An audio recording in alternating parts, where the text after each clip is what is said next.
Habari, hii ni Afya Mind. Hapa tunakuletea mazungumzo ya kina kuhusu afya ya akili na ushauri nasihi. Kwa sababu kila akili yenye afya ni msingi wa maisha yenye maana.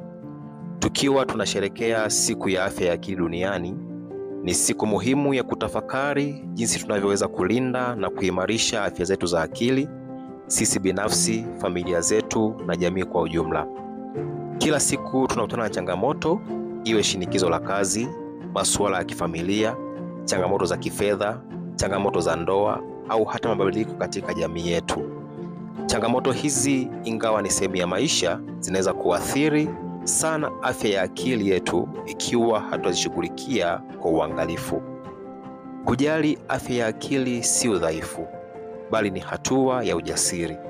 Inaanza kwa hatua ndogo kama kuzungumza na mtu unayemwamini, kupumzika unapochoka au kujipa muda wa kutafakari na kupumua.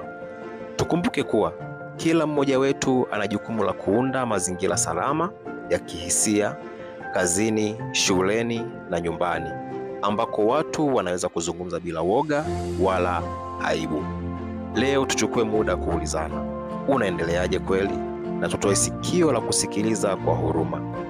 Kama jamii, tukijenga utamaduni wa kujali afya ya akili, tutajenga kizazi chenye nguvu, imara na chenye matumaini.